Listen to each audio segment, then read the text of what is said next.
guys, dumating na yung damit ni Golden na in-order natin. Mukhang malaki yata. Sana guys. all. Small yung in-order ko sa kanya sa Shein.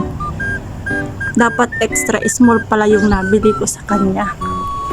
Ay, dati ko kanito. Adayay. Golden, opo, ang gwapo ng pusa na yan ah.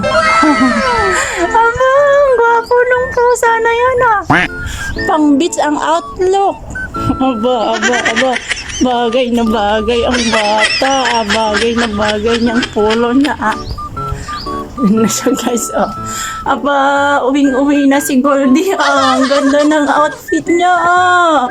Aba, bulaklakin. Hindi. Aba, ang pogi naman ng bata na yan ah. May necklace pa dun Goldie. Parinig kita sa mukha eh. Ganda-ganda naman ng bata na yan. Tingin nga kay mama. Aba, bulaklakin na. Ready na yung damit ng bata pang uwi ah. Ang ganda-ganda ng bata na yun ah. Goldie, bakit mukhang malungkot ka baby? Di ka ba natutuwa sa damit mo ah?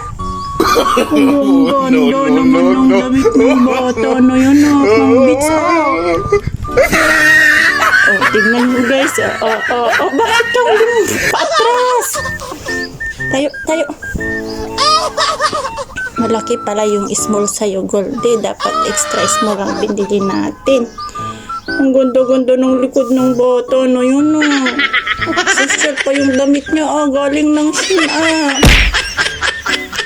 A few moments later. Miss pa green pa yung damit.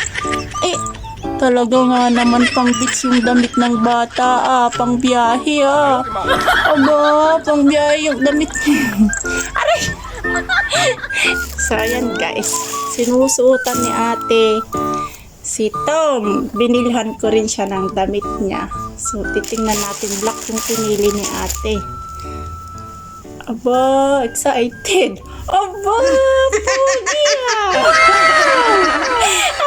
Aba, sexy ah. Aba. Tanuhan nga, agpatibok na ng Mary. Aba, kay ganda-ganda. Sakto ah. Iyan na ko ni Mira. Ipakita. Oh, sexy. Nakakatuwa oh, bagay. Kaya pakita.